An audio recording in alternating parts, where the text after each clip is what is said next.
안녕하세요. 서비스 산업을 즐겁고 활기차게 분석해서 설명해 드리는 멘토 김기동입니다. 오늘 알아볼 센즈랩 시가총액 1,200억 원대로 어디서 어떻게 정보를 찾아야 할지 막막할 수밖에 없는 기업입니다.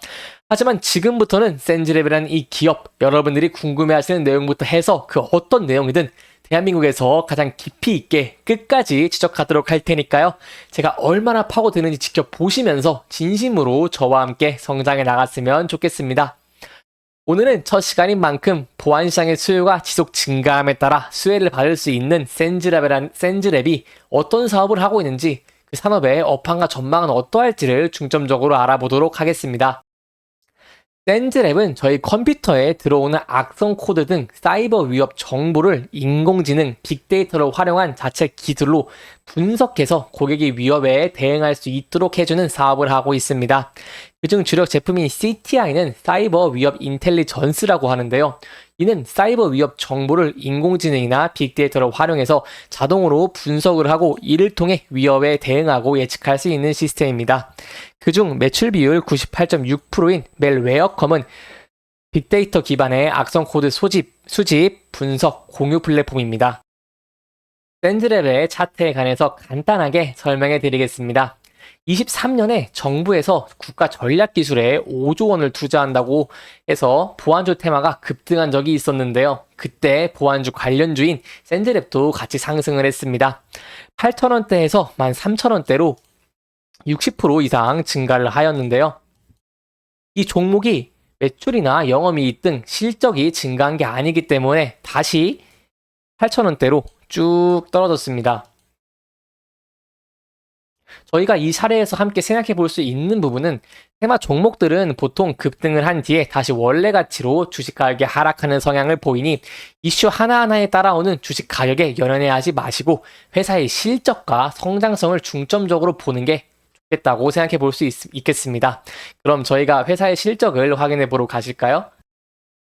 센즈랩의 재무제표를 확인하시면 부채 비율이 있는데 2020년 부채 비율은 33.4%로 낮은 부채 비율을 기록한 후 2021년 CTI 시장 확대에 따른 영업활동 증가로 64.31%의 부채 비율을 나타냈었으나 22년에 지배기업인 K사인 및 특수관계 주주로부터 증여받은 부채로 부채 규모가 증가하여 무려 389.2%의 부채 비율을 기록해서 재무 안정성 지표가 크게 악화된 모습을 보였습니다.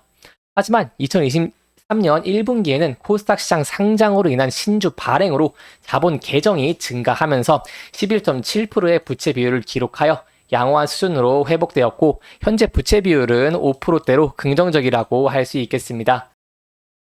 이어서 매출액과 영업이익을 보시면 매출액은 2020년부터 꾸준히 증가하였고 영업이익도 흑자 전환한 후 꾸준하게 증가한 모습을 확인할 수 있는데 23년에는 지급 수수료, 인건비 등 전반적인 비용이 증가하면서 영업 손실을 기록하여 다시 적자 전환됨에 따라 주가도 계속 하락하고 있는 것을 확인하실 수 있습니다.